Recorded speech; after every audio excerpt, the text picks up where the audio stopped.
Halo semuanya, perkenalkan nama saya Kenichi. Saya akan menjelaskan tentang kekalahan Jepang dalam Perang Asia Pasifik.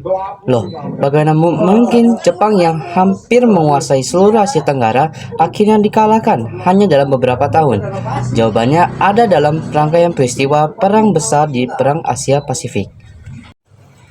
Pertama-tama diawali oleh ambisi Jepang besar-besaran dalam tahun 1937, di mana Jepang ingin menguasai wilayah-wilayah Asia Tenggara seperti Indonesia termasuk juga dan Cina untuk menguasai sumber daya alam seperti minyak, karet, dan besi dan mengusir pengaruh barat dari Asia. Selanjutnya pada tahun 1941 di mana titik awal perangnya Pasifik, di mana Jepang mulai menyerang armada lautnya Amerika Serikat, dan di mana itu Amerika Serikat harus terpaksa masuk ke Perang Dunia II, dan disitulah Jepang mulai ekspansi besar-besaran di Asia Tenggara. Selanjutnya, pada tahun 1942, Jepang sudah menguasai Indonesia, Malaysia, Filipina, dan Singapura.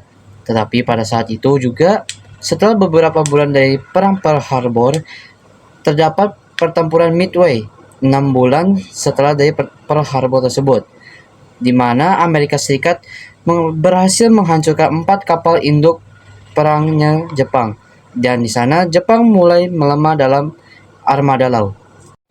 Selanjutnya, pada tahun 1943 sampai 1944, di mana pada saat itu adalah serangan balik sekutu.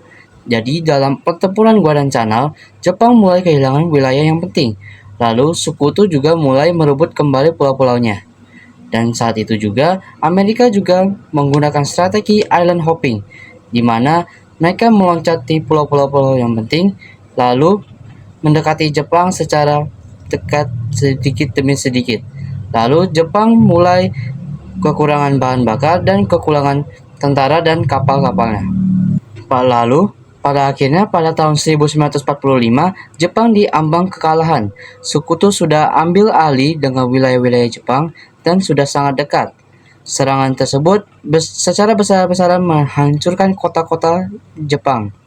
Lalu pada Agustus 1945, di mana akhir perangnya tersebut, Amerika mengebomkan Hiroshima dan Nagasaki pada tanggal 6 Agustus 1945 dan 9 Agustus 1945. Lalu pada 15 Agustus 1945, Jepang sudah menyerah terhadap sekutu tanpa persyaratan.